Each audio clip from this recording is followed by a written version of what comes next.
Hello friends, welcome back to my channel. आज का जो मेरा वीडियो है वो सावन सोमवार व्रत कथा पर है।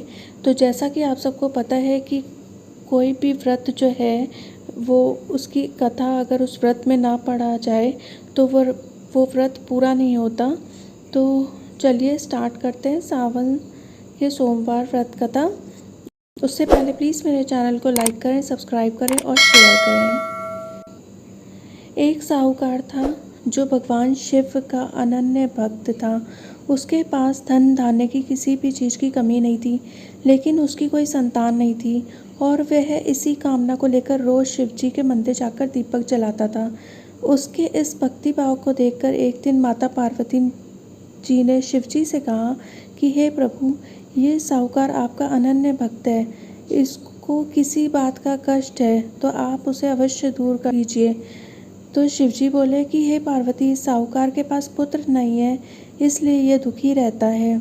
माता पार्वती कहती हैं कि हे ईश्वर, कृपा करके इसे पुत्र का वरदान दे दीजिए। तब भोलेनाथ ने कहा कि हे पार्वती, साहूकार के भाग्य में पुत्र का योग नहीं है। ऐसे में अगर इसे पुत्र प्राप्ति का वरदान मिल भी गया तो वह केवल 12 वर्ष की आयु तक ही जीवित रहेगा। ये सुनने के बाद भी माता पार्वती ने कहा कि हे प्रभु, आपको इस साहूकार को पुत्र का वर देना ही होगा, अन्यथा भक्त क्यों आपकी सेवा पूजा करेंगे।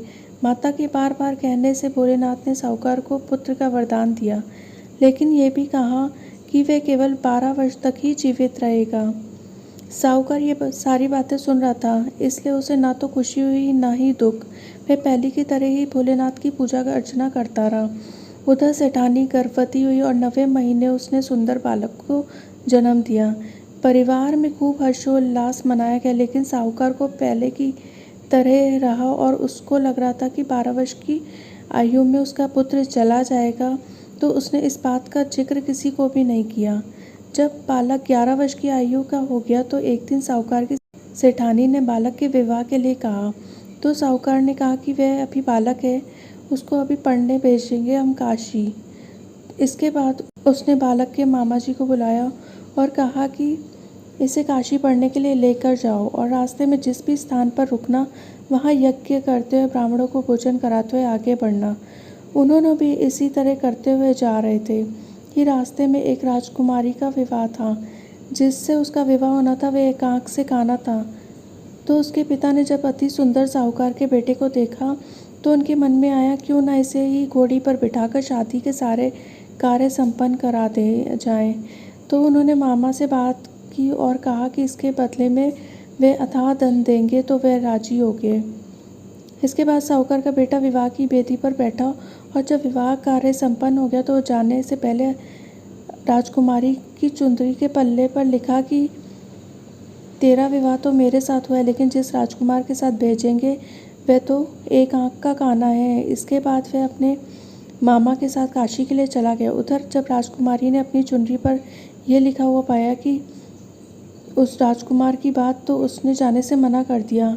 तो राजा ने भी अपनी पुत्री को बारात के साथ विदा नहीं किया। बारात वापस लौट गई। उधर मामा और भांजे काशी पहुंच गए थे।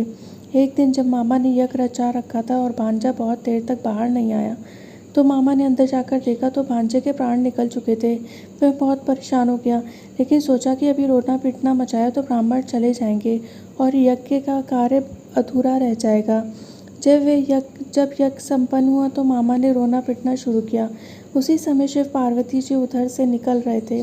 तो माता पार्वती जी ने शिव जी से पूछा, प्रभु ये कौन रो रहा है। तभी उन्हें पता चला कि ये तो भोलेनाथ के आशीर्वाद से जन्मा साहूकार का पुत्र है। तब माता पार्वती कहती हैं कि हे स्वामी, इसे जीवित कर दें, अन्यथा रोते रोते इसके माता पिता के प्राण निकल जाएंगे। तब भोलेनाथ ने कहा कि हे पार्वती, इसकी आयु इतनी ही थी सो वह भोग चुका, लेकिन माँ के बार बार आग्रह करने पर भोलेनाथ ने उसे जीवित कर दिया। लड़का ओम नमः शिवाय करते हुए जी उठा और मामा भांजे दोनों ने ईश्वर को धन्यवाद दिया और अपनी नगरी की ओर लौटे। रास्ते में वही नगर पड़ा और राजकुमारी ने भी पहचान लिया। तब राजा ने राजकुमारी को साहूकार के बेटे के साथ बहुत सारे धन धान्य के साथ विदा किया। उधर साहूकार और उसकी पत्नी छत पर बैठे थे। उन्होंने ये व्रत कर रखा था, यदि उनका पुत्र सकुशल न लौटा तो वे छत से कूदकर अपने प्राण त्याग देंगे। तभी लड़के के मामा ने आकर साहूकार के बेटे और बहू के आने का समाचार सुनाया, लेकिन वे नहीं माने। तो मामा ने शपथ पूर्वक कहा। तब तो दोनों को विश्वास हो गया और दोनों ने अपने बेटे बहू का स्वागत किया। उसी रात साहूकार को स्वप्न में शिवजी ने दर्शन दिए और कहा कि तुम्हारे पूजन से मैं प्रसन्न हुआ। इसी प्रकार जो भी व्यक्ति इस कथा को पढ़ेगा या सुनेगा, उसके समस्त दुख दूर हो जाएंगे और मनोवांछित सभी कामनाओं की पूर्ति होगी।